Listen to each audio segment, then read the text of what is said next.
하나님의 말씀은 마태복음 5장 10절 말씀입니다. 의를 위하여 박해를 받은 자는 복이 있나니 천국이 그들의 것임이라. 오늘은 말씀 우리 다 같이 한번 따라해 봅시다. 의란 무엇인가? 다 같이 한번 자세히 의가 뭘까요? 한번 여쭤보세요. 네. 얼굴들이 내가 알면 여기 있냐? 그런 것 같아요. 네. 오늘 마태복음 5장 10절 말씀인 의란 무엇인가라는 말씀으로 우리가 은혜 받고 승리하며 돌아가시기 바랍니다. 여러분, 의라는 것은 한자에 보면 옳을 의자입니다. 옳다는 거죠. 그리고 옳을 의자의 반대는 불의입니다. 안일 불자를 써서 의롭지 않다, 못하다라는 거죠. 영어로는 우리가 알다시피 이게 justice입니다. 근데 그 의에는 성경을 통해 보게 되면 두 가지의 의로 나타납니다. 그 첫 번째는 하나님의 의, 이것을 공의라고 그래요. 그리고 또 여러분들이 이 땅에 살면서 여러분들이 갖고 있는 각자만의 의가 있습니다. 그것을 이제 개인적 의라고 그래요. 성경의 말씀을 보게 되면 하나님께서 창세기 1장에 무질서한 이 세상을 혼돈과 공허와 흑암이 깊음 위에 있는 이 세상을 하나님 말씀을 통해 그 무질서 자체를 질서 있게 잡아가시는 사건을 우리가 창세기 1장에서 볼 수가 있거든요. 그래서 하나님의 말씀은 무질서한 세상을 질서 있게 잡아가는 진리다라는 말씀이죠. 믿습니까? 그러니까 똑같은 거예요. 여러분들이 하나님의 말씀을 읽잖아요. 또 지금 하나님의 말씀을 주의 종을 통해 듣습니다. 그 말씀이라는 건 하나님이시란 말이죠. 그러면 그 말씀이 내 안에 들어오면 그 사람의 생활도요, 무질서했던 사람들이 무자가 떼어져요. 그리고 질서 있게 바뀝니다. 그리고 그 질서의 말씀 되신 하나님이 나의 마음 속에 찾아오게 되면 내 속에 공허와 혼돈과 흑암의 세계가 사라지게 되어 있어요. 왜 그럴까요? 요한복음 1장에는 그 하나님이 우리에게 어둠을 물리치시는 빛의 하나님으로 소개해 주고 계시기 때문에 그래요. 교회도 보세요. 질서가 없으면 무질서한 교회는 얼마나 혼돈스럽습니까?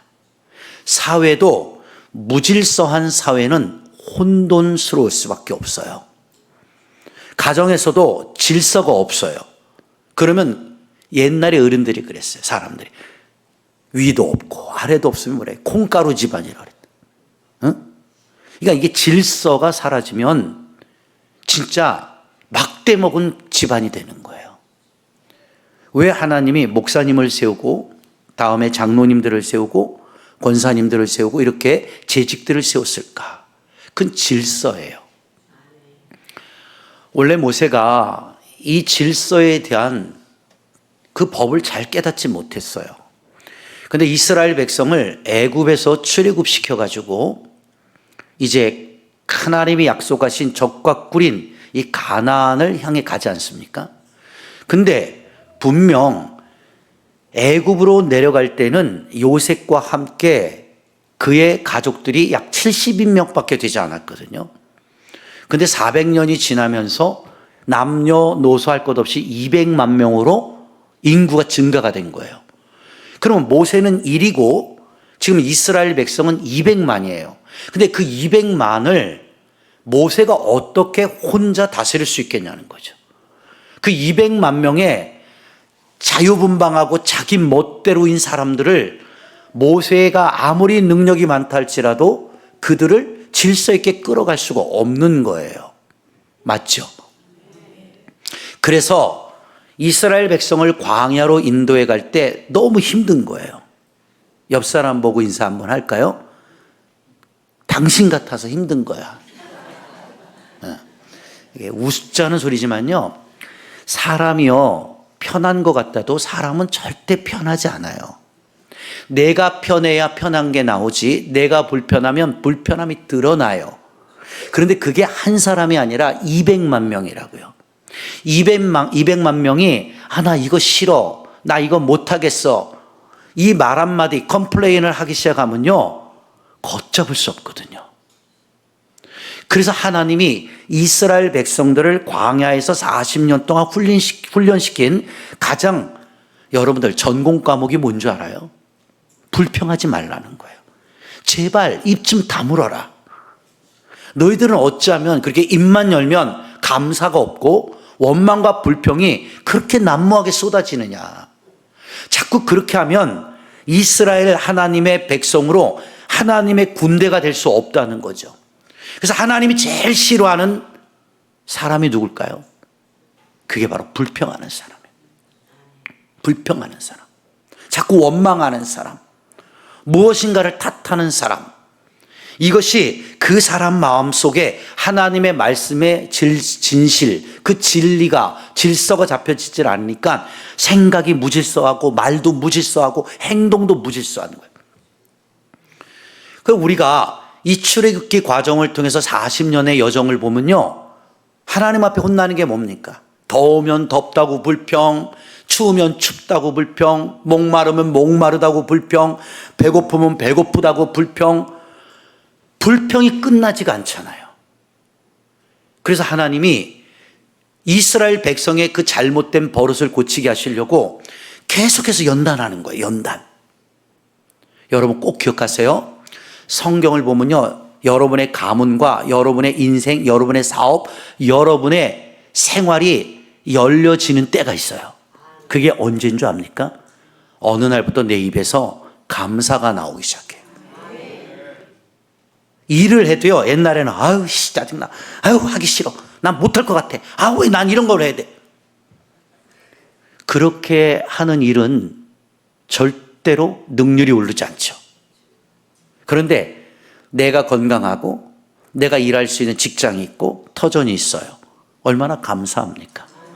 그러니까 눈을 뜨면 오늘도 나 일할 수 있는 내 직장이 있구나. 일할 수 있는 건강이 있구나. 이게 나의 어떤 말씀을 통해서 바뀌는 게 아니라 하나님의 그 말씀이 나의 그 무질서한 심령의 상태를 질서 있게 바꿔주신다고요. 그 사람은요, 말을 들어보면 알아요. 그러니까 그 사람의 입에서 나오는 말이 감사가 나오는 거죠. 여러분, 우리가 잘 아는 대로 예수님이 하나님의 뜻을 가르쳐 주시는데 항상 기뻐해야 된다. 쉬지 말고 기도하거라. 범사에 뭐하라? 감사하거라. 이게 보세요. 성경 66권을 요약한 이것이 하나님의 뜻이니라 그랬다. 나도 불평할 수 있어요. 나도 원망할 수 있고요. 나도 누구를 탓할 수 있어요. 왜 못하겠습니까? 그런데 그렇게 한다고 해서 환경이 바뀌진 않거든요. 그 사람이 바뀌진 않아요. 사람은 절대 안 바뀌어요. 여러분 바뀔 것 같아요? 한번 물어봅시다. 사람 바뀌나요? 봐요. 안 바뀐대잖아요. 그럼 어떻게 해야 돼요? 그냥 안 바뀐 채로 살 거예요? 그러니까 보세요. 사람은 안 바뀌어요. 진짜 안 바뀌어요. 그런데 신기해요. 말씀이 들어가잖아요. 바뀌어요. 진짜 말씀에 붙잡히면 그 사람 변화받아요. 그게 중요한 겁니다. 그래서 제가 이 말씀을 드린 이유가 그 200만 명을 모세가 끌고 나갈 때 무질서잖아요. 얼마나 시끄럽습니까? 양, 염소, 사람같이 막 어마어마하지 않습니까? 사람이 치인다고 그러죠. 우리 교회가 예를 들어서 목사님 하나인데 200만 명이야, 성도가. 그럴 일은 절대 없을 거예요. 여러분들이 절대 그렇게 믿음으로 나를 인정하는 사람들이 아니기 때문에 우리 교회가 분명 200만 명이 난 될 거라고 내 생각이야, 그건. 목사님, 200만 명이 아니라 2,000명만 좀 돼봅시다.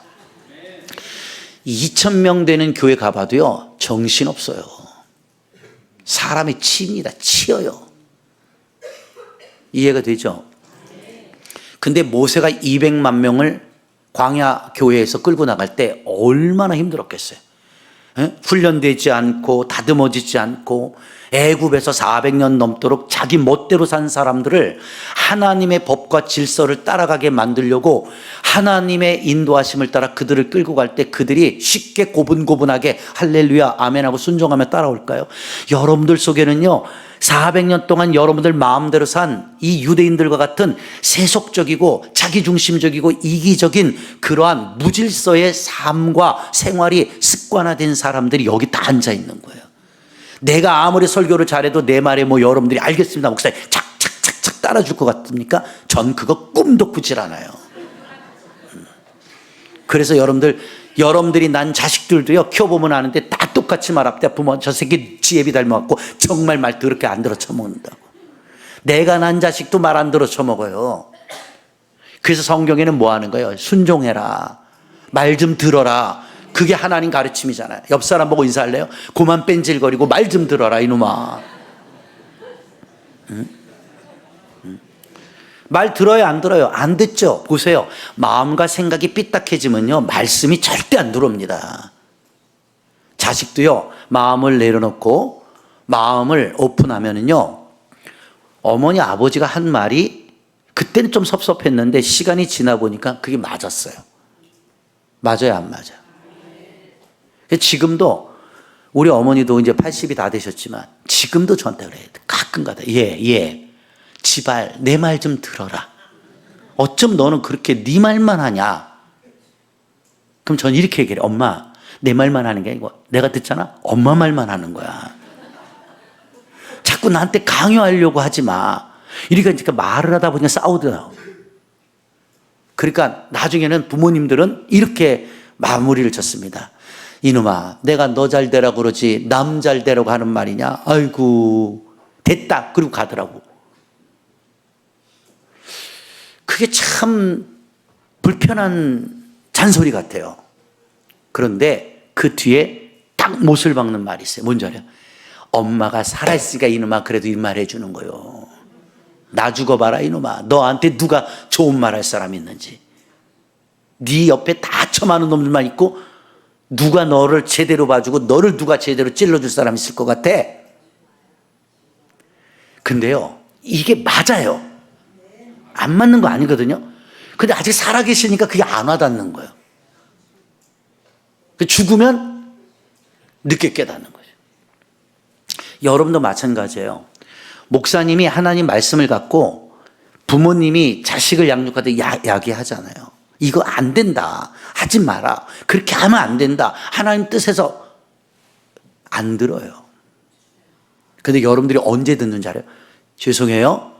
두들겨 맞아봐야 정신 차려요. 사업이 곤두박질 치고 인생이 막 밑바닥까지 떨어져 보고 그래야 그때서 하나님 말씀이 조금씩 들려와요. 그 신기하죠. 잘 나갈 땐 말 안 들어요. 막힐 때 하나님을. 탤런트 김용호라는 분이 계세요. 아주 강하게 생긴 완전 테토남입니다. 그 사람은 완전 불자였어요. 근데 그가 어느 날 병원에 가서 검사를 했는데 육종암에 걸린 거예요. 육종암, 뼈에. 그래서 이게 뼈에 암이 전이가 됐는데 괜찮겠지 하고 의사를 만났더니 영유 씨 미안한데 전이 됐어 뼈에. 그 육종암 걸리면 거의 다 죽어요. 전이가 되기 시작하면. 그때 자기가 처음으로 하늘이 무너지는 듯한 느낌을 받았대요. 살고 싶었다는 거죠. 그러던 누군가가 그 사람에게 복음을 전했어요. 하나님을 믿어봐. 그래서 살고 싶은 마음에 하나님을 믿겠다. 그리고 교회를 가서 처음으로 하나님께 기도를 했대요. 하나님, 저 좀 살려주십시오. 저 좀 살려주십시오. 그럼 제가 개종하겠습니다. 그리고 기도를 하고 병원에 갔어요. 그러니까 좋은 결과를 기대했는데 의사가 얼굴이 심각해. 그 결과가 굉장히 나빴대요. 그래서 교회로 와가지고 하나님 앞에 엄청 성질을 부리고 아니, 지가 언제 봤다고. 왜 내 기도 안 들어줬냐고 짜증내면서 막 혈기를 부렸대요. 그런데 신기한 일이요. 그분이 텔레비에 나와서 직접 고백한 겁니다. 하나님이 2번 나타났대요. 근데 그 십자가가 이렇게 다가오더라. 2번. 그래서 이분이 나를 만나려고 하시는구나. 그 느낌 때문에 갔는데 신기한 일이 벌어졌어요. 그 하나님이 2번 찾아오시고 난 후에 그 암이 더 이상 번지지 않고 그 자리에 있는 거예요. 그래서 지금 치료받고 살아계시다니까요. 그래서 자기는 하나님과의 믿음이 없다 이거죠. 예수님 잘 몰라.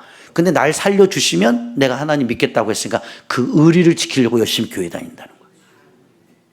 근데 거기다 이제 진짜 주님을 만나면 그 인생이 변화되겠죠. 제가 이 말씀을 드린 이유가 뭐냐면 사람은 어려움을 당하면 아이고 하나님 이렇게 하나님을 찾게 되는 겁니다. 맞죠?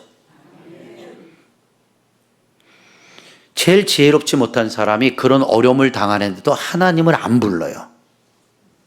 하나님을 찾지 않아요. 그리고 그 난국을 자기 지혜와 자기 실력으로 막 파헤쳐 나가려고 애를 쓰거든요. 하나님께서 말씀해 해봐라. 네 힘으로 홍해를 건널 수 있는가? 해봐라. 네 힘으로 광야를 건너갈 수 있는가? 해봐라. 네 힘으로 여리고가 무너질 수 있는가? 사람들은 착각하거든요. 내가 노력하고 내가 애쓰면 뭐가 될 거라고 생각할 수 있다는 거죠. 그게 하나님을 제대로 만나지 못해서 그렇거든요. 그러니까 제가 여러분에게 말씀하는 것은 그렇게 내가 생각하는 의의 기준이 하나님이 보실 때는 그게 불의의 기준이 될 수 있어요. 그럼 모세도 마찬가지죠. 1대 200만 명을 끌고 나갈 때 얼마나 힘듭니까? 그런데 중요한 게 하나님이 이드로라는 장인을 통해서 지혜를 줘요. 이봐 사위 얘 장인 어르신 네 혼자 이 사람들을 어떻게 다 끌고 가노? 그럼 어떡할까요? 그 이드로를 통해서 하나님이 지혜를 주죠. 얘야 그러지 말고 그 사람들 가운데 실력 있고 능력 있고 지혜로운 사람들을 어떻게 돼요? 뽑으라. 그래서 나타난 것이 10부장 50부장, 100부장 이런 권세를 줘서 너 혼자 다 감당할 수 없으니 그들을 이렇게 다스릴 수 있는 하나님의 지혜로운 사람을 뽑아서 그들을 어떻게 돼요? 질서 있게 다스리도록 해봐라.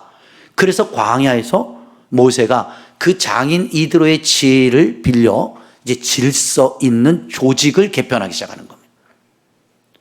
그래서 이스라엘 백성들은 무질서에서 이제는 조직화되어가는 그러한 조직적 하나님의 군대가 되어가기 시작하거든요. 그런데 그 조직 안에서 가장 이스라엘 백성들을 무너뜨리는 원인이 뭐였을까? 그게 원망 불평이었다고요.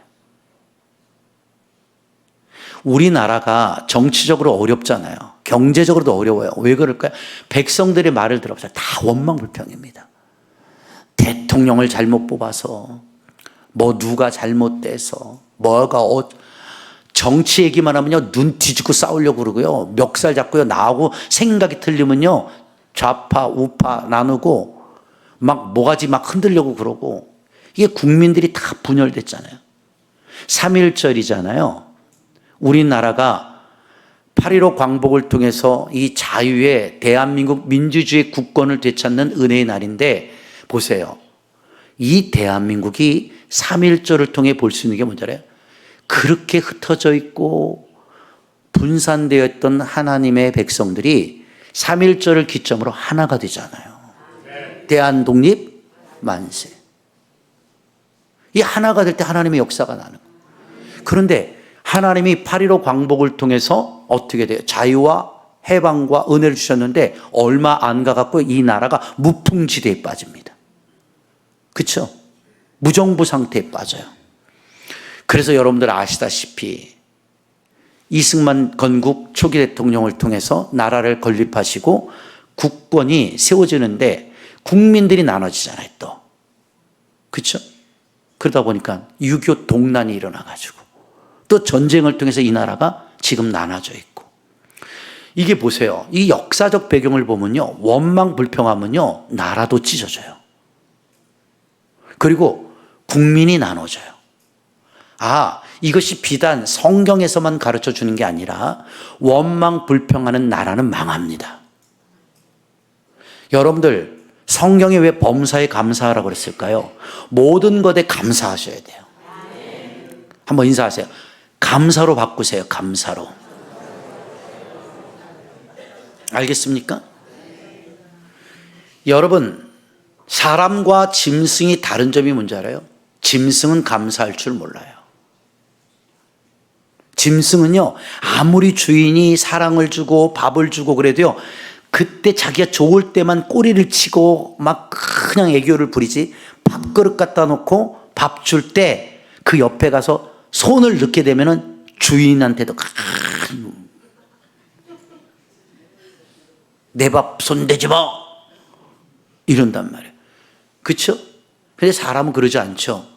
이거 좀 나 좀 나눠줘. 그럼 떠서 주는 거예요. 남편이 부인에게 나눠주기도 하고 부인이 또 퍼주기도 하고. 이게 사람이거든요. 짐승은 감사를 몰라요. 그래서 감사를 잃어버린 사람은 짐승만치도 못한 거예요. 옛말에 어른들이 한 말이 딱 맞아요. 머리털 검은 짐승은 집에 들이는 게 아니야. 그게 무슨 뜻일까요? 이 머리털 검은 짐승만 사람을 배신하거든요. 받은 감사는 없어요. 남는 게 뭐예요? 원망, 불평, 한탄만 남아요. 그러니까 우리가 이러한 모습이 내 심령 속에서 무질서가 질서로 잡히지 않으면 어떻게 하나님께서 우리를 복된 자리로 인도해 가실 수 있겠냐는 거죠. 그래서 우리는 뭐든지 감사하라는 거예요. 감사하라는 거예요. 자꾸 감사해야 부부간의 사이도 더 좋아지고요, 사회적 관계도 좋아지고요, 인간관계도 좋아지고요, 교회에서도요, 여러분 서로 만나잖아요, 교우관계도 좋아져요. 원망 불평하면요 사람들이 다 떨어져 나가요. 내 옆에 사람이 없어요. 있을 수가 없어요. 왜요? 저 사람을 만나면 자꾸 원망 불평하니까. 나도 스트레스를 받거든요. 내가 내 인생을 사는데 왜 좋은 사람 만나야지, 저 사람만 만나면 짜증나고 원망 불평이 쏟아져 나오고 그런 사람들이랑 인생을 동행합니까? 여러분들 자꾸 원망 불평하는 사람과 인생을 동반하잖아요. 그 사람도 망가져요. 감사는요 신기합니다. 이게 잘 안 나와요. 원망 불평은 술술 나와요. 우리 아이들 보잖아요. 이게 좋은 말은 늦게 배워요. 욕을 제일 먼저 배워요. 난 아직도 기억해요. 내가 아주 어렸을 때 5살인가 6살쯤 됐는데 우리 동네 친구들하고 노는데 딱지치기 하고 구슬치기 노는데 내 친구 하나가 욕을 진짜 잘하는 애가 있었어요. 근데 걔는 딱 뭐라고, 이 개새끼가 이씨. 죄송해요. 옛날 얘기니까. 그리고 알죠? 이 씨발이라는 말을 달고 살아요. 우리 한국 사람은. 근데 그게요, 진짜 와 어린 나이 보는데 엄청 카리스마 있어 보이는 거예요. 그리고 걔가 막 골목 대장이었어요. 그래서 내가 그걸 딱 보고 와가지고 야 멋있더라고. 그 내 동생이 막 뭐라고 막 하는데 막 그러다 이 개새끼가 그냥 이래갖고 우리 동생한테 이 쥐발놈이 그냥. 근데 우리 아버지가 주무시다가 들었어. 그랬더니 우리 아버지가 화가 나셔가지고 벌더니 이 개놈의 새끼 어디서 그런 욕 배워? 이 새끼가 그냥 어린 놈의 새끼 어디 가서 그딴 말 배워? 대놓고 막 빗자루로 뒤지게 맞았어요. 너 앞으로 그런 욕 할 거야 안 할 거야? 안 한다고. 그 뒤로 저는요 욕을 할지 몰라요. 제가 가장 큰 욕이 A씨입니다. 그것도 요즘 못하게 우리 사모님이 막 혼내서 바꿨어요. A, B로. 근데 사람이 신기하죠. 욕도 하면 늘어요. 맞죠, 남자들?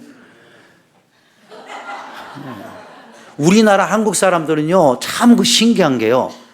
거기 혼자 있을 때는 막 양복 입었을 때 이렇게 점잖하잖아요. 근데 친구들을 만나잖아요. 물론 옛 향수에 젖는 건 아니에요. 양복 입고 점잖은 분들이요, 이런 뭐 커피 자리, 야, 이 새끼야, 오래간만이다. 막. 한국 사람들은 편할수록 쌍욕이 막 나와. 이 새끼, 저 새끼, 막, 이 새끼. 옆에 듣다 보면, 너무 막 다시 보게 되더라고. 그래, 안 그래요? 그죠? 그러니까 이 못된 건 금방 배워요. 좋은 거는 잘 안 돼요. 한번 해보실래요? 고맙습니다. 감사합니다. 여러분, 부인이 밥 차려주는 거 당연해요? 아니죠? 그래도 부인이 차려주잖아요. 여보 식사하세요. 먹을 때 말 한마디. 여보 고마워요. 끝나거나 잘 먹었어요. 여보 감사해요. 이러면 그분은 그 말 때문에 평생 얻어 잡습니다.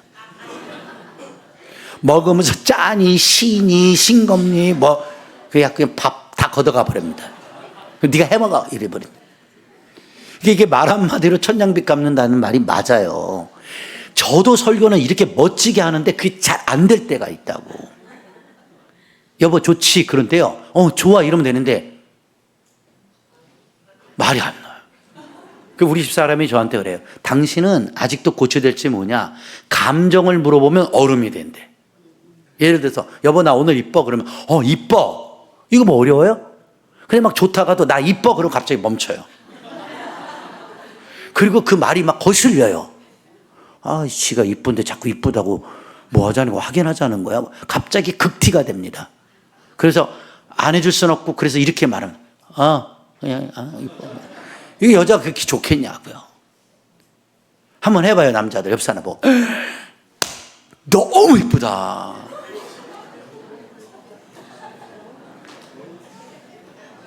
봐 이거 말 한마디 했는데 입 찢어지잖아 지금. 남편한테 딱 나면 여보 당신 오늘 진짜 멋있다 한번 해봐. 당신 오늘 너무 멋있어.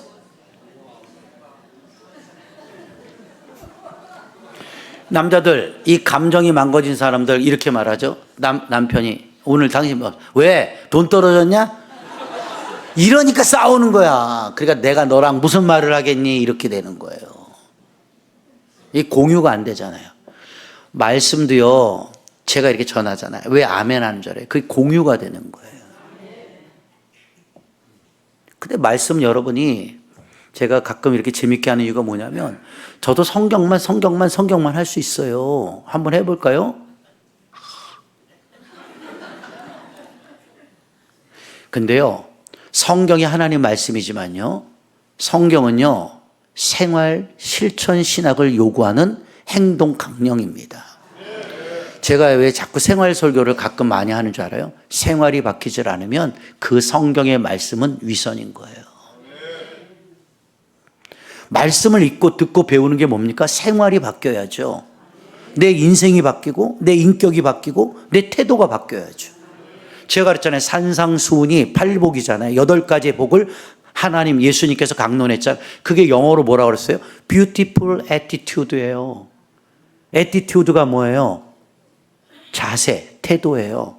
근데 아름다운 태도의 원전의 해석이 그런데 8가지 마음의 아름다운 자세. 그래서 오늘 우리가 마지막 번인 8번째인 의를 배우는 거예요. 이해가 됐죠? 자, 말씀을 듣는데도 태도가 틀렸잖아요.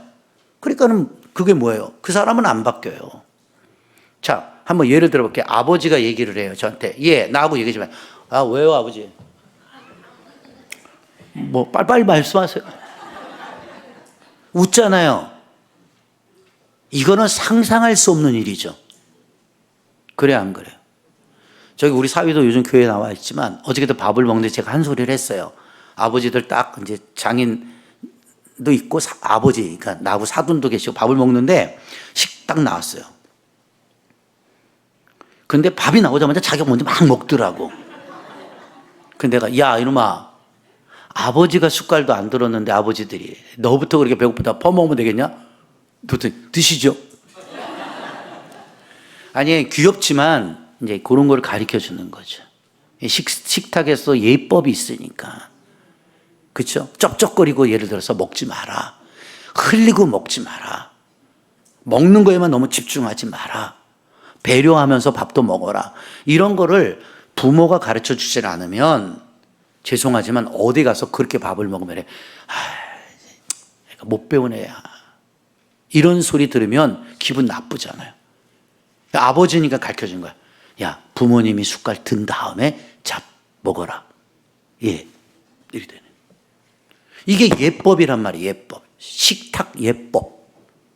이런 것들을 사랑하기 때문에 가르치거든요. 그런데 보세요. 그걸 가르쳤는데 애가 그냥 드세요. 아버지 왜 꼰대같이 뭘 그냥 배고프면 아무렇게 먹으면 되지. 그건 옛날에 상놈이라고. 못 배워 처먹은 놈. 이러잖아요. 맞아요, 안 맞아요? 요즘 젊은이들 잘 들어요. 너네들 상놈처럼 살지 마라.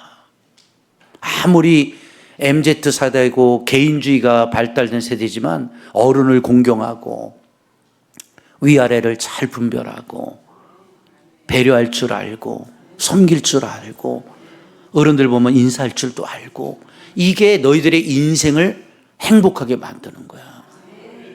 근데 요즘 젊은 애들 보세요. 장로님들 지나고 내가 지나도 이런 애들 많아요.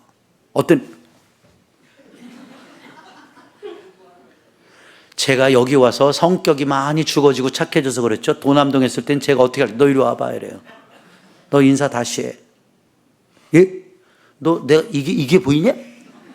너 이게 인사라고 생각하냐? 너 니네 엄마 아빠한테도 이러냐? 내가 막 직설적으로 가르쳤어요. 교회라는 건요, 난 그래요. 질서가 무너지면 교회가 필요가 없어요. 이게 비단 젊은 애들한테만 가르치는 게 아니에요. 여러분도 마찬가지예요. 자기들 마음에 맞는 목사가 응? 저 장로가 말이야. 이게요, 여러분 속에 질서가 다 무너져요. 성경만 귀신같이 알면 뭐 할까요? 생활이 개떡 같은데요. 제가 하는 설교는요, 생활 설교예요. 목사님을 보고도 인사할 줄도 모르고 눈 위로 깔았다 아래로 깔았다가 우습게 여기고 하나님 다 보시지 않겠어요? 이런 것들이 질서가 되지 않으니까 그 사람의 삶이 힘이 없는 거예요. 여러분들이요, 생활 속에서의 모든 것들이 아름답게 갖춰져야 그게 의가 되는 거예요. 그죠? 그래서 제가 우리 아이들한테도 요즘 하는 말이 있어요. 야, 왜 아빠가 이렇게 바뀌어주려고 노력하는 줄 아니? 왜 이렇게 나 자신을 꺾어서 너희들에게 재밌게 하고 비유를 맞추듯이 사는 줄 아니? 딱 하나 했어요. 뭔 줄 알아요? 내가 바뀌는 모습을 보여주지 않으면 내가 하는 말이 너희들한테 힘이 없을 거야. 그런데 내가 바뀌는 노력을 하면 너희들이 우리 아빠 많이 바뀌었어. 우리 아빠 정말 좋으신 분이다.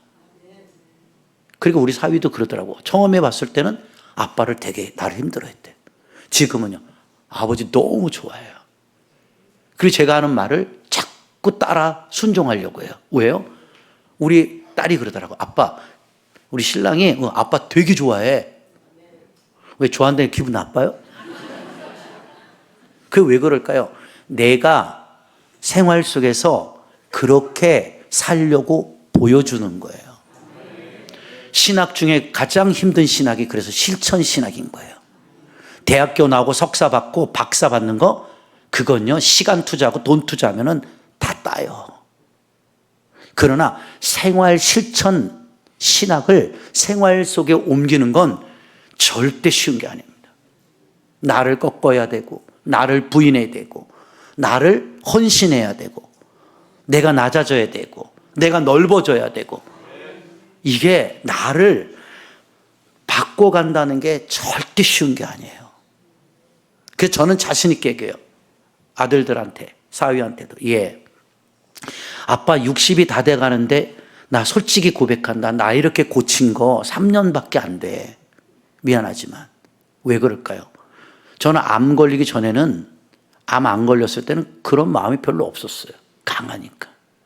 근데 몸이 아프고 나에게 자꾸 어려움이 오니까 나를 돌아보게 되는 것도 있고, 하나님 앞에서 나의 강함이 나에게 화살이 되었구나.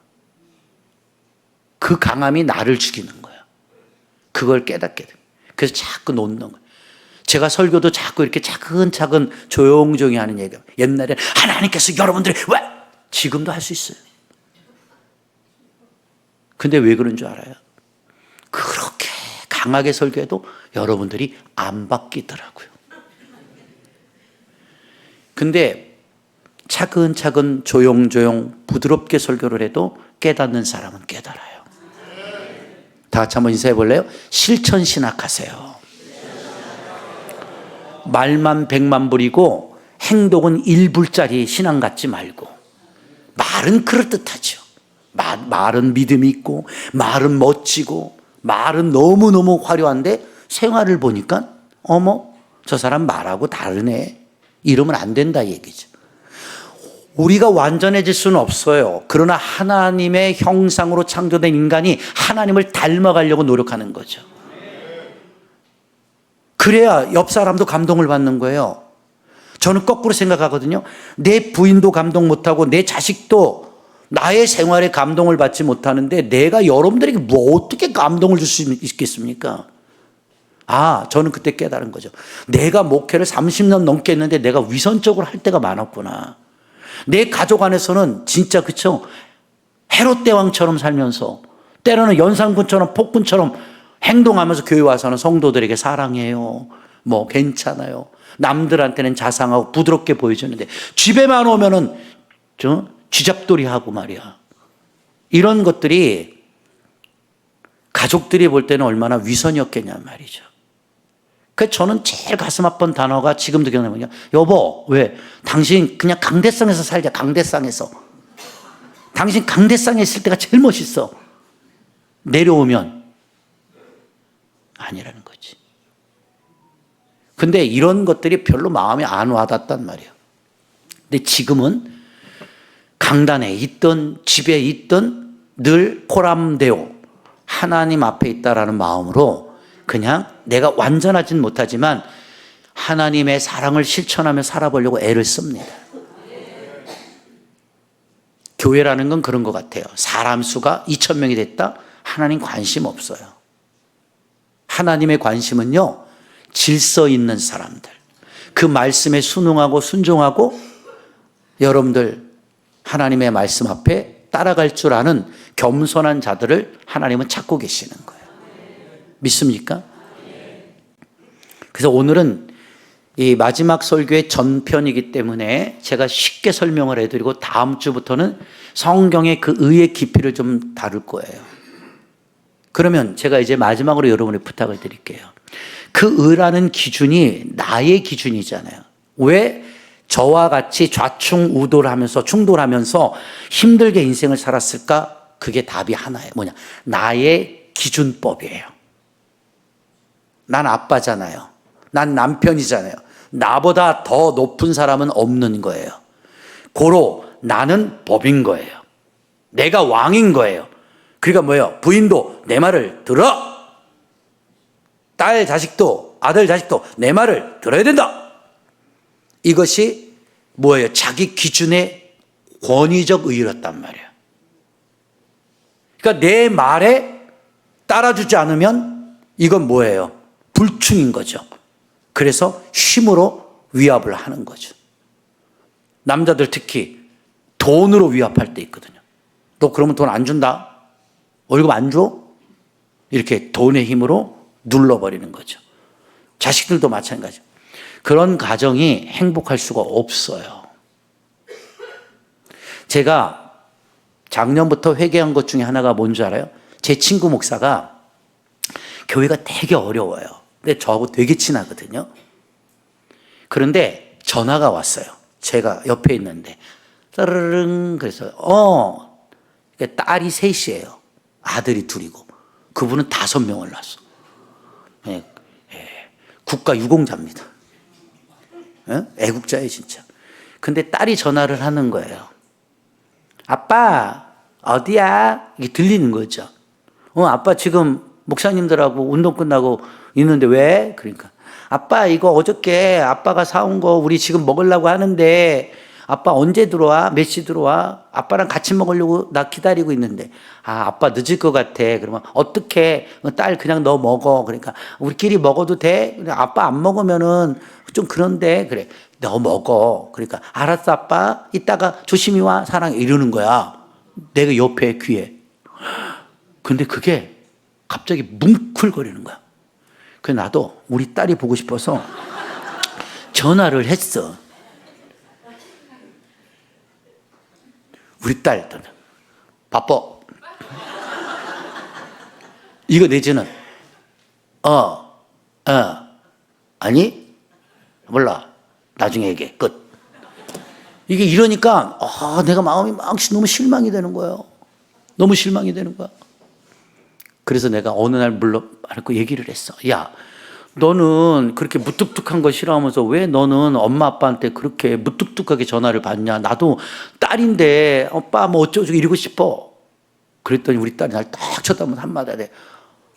아빠 닮아서 그래. 할 말이 없더라고. 아빠 닮아서 그래 이러더라고. 그때 제가 깨달은 거야. 아, 내가 잘못 살았구나. 그 뒤로부터 제가 그래 바뀌었어요. 지금은 전화만 딸 어디야? 사랑해. 그래 고생한다. 그래 조심히 와. 운전도 잘하고. 요즘 받으면 아빠 이래요. 조금 바뀌었어요. 근데 이게 뭐냐면요. 별거 아닌 것 같은데요. 내가 보여지는 목회는 잘할 수 있죠. 근데 하나님은 저에게 가르쳤거든요. 내가 내 안에 내 가정 목회를 못하면 나는 실패하는 거야. 그죠? 여러분, 인간관계도 인간 목회예요. 저 사람이 착하고 좋아 보세요. 사람이 그 주변에 좋은 사람들이 그 사람과 관계하고 싶어해요. 사람이 못되게 하니까 자꾸 떨어져 나가는 거예요. 그래서 제가 그러잖아요. 못돼서 이익되는 거 없어요. 착하게 살아서 손해는 보지만 착한 사람은 나중에 하나님이 하늘에서 복을 주십니다. 교회가요, 성경을 잘 가르친 게 교회가 아니에요. 나는 그렇게 생각하거든요. 여러분들이 어떻게 받아들이지만 인간이 인간답게 살도록 됨됨이를 가르치는 게 교회가 돼야 된다고 생각합니다. 젊은이들이 젊은이답게 패기도 있고 비전도 있고 자기 꿈을 향해 도전하는 실력을 갖는 것도 중요하죠. 근데 위아래 없이 성공하면 뭐 할 건데? 그러니까 이기주의가 판을 치는 거죠. 이런 질서가 다 무너지니까 한국이라는 나라가 무질서에 지금 혼돈 속에서 휘어잡혀 사는 거예요. 여러분도 오늘 이 말씀 듣고요. 자기의 의로 세상을 보지 마십시오. 자기의 의의 기준으로 이건 옳고 이건 틀리고 이런 자기만의 판단, 여러분들이 궁예도 아니고 관심법으로 보지 말란 말이에요. 웃기는 거 태조 왕건 때 보셨죠? 궁예가 눈 하나 금으로 차고 안대 차고 나와서 누가 기침을 하였는고? 그리고 침함에 앉으면 다 죽이잖아요. 그리고 뭐라 그래? 관심법으로 보는 거예요. 너는 속에 마구 새끼가 들어가 있구나. 죽여버리고. 폐하 아닙니다. 네가 감히 죽여버리고. 결국 궁에 나중에 지가 죽잖아요. 그 죽을 때 김영철이가 연기했는 뭔지 알아요? 인생사 무상이로다. 초심을 잃었어. 중생을 구원하겠다고 중의 반열에 들어섰던 사가 민심을 얻고 높은 자리에 올라가니까 이제는 사람들을 어떻게 돼요? 그 힘으로 관심법으로 살리고 죽이는 그러한 세상 말로 교주적 역할을 감당하며 사람들을 괴롭혔지 않습니까? 결국 끝이 망하잖아요. 목사들도 마찬가지예요. 개척교회 때는 겸손했다가 대형교회가 되면 어느 날부터 목사들이 변질이 돼가지고 타락해버리고 망가져버리는 그러한 모습을 뉴스 속에서 보잖아요. 우리는 그러면 안 돼요. 그것이 비단 우리 목회자나 어떤 종교인들에게만 특성된 게 아니라 우리 자신들이라는 사실을 봐야 합니다. 여러분 집에 돌아가시면 여러분이 궁예가 될 수 있어요. 허허, 여자가 예배 나가. 그래서 우리 아버지 지론, 영어로 맨날 얘기했었어요. 유식한 영어입니다. 응? 우먼 치킨, 꼬꼬댁 하우스 폭삭. 우리 아버지가 늘 웃음에 했던 잔소리십니다.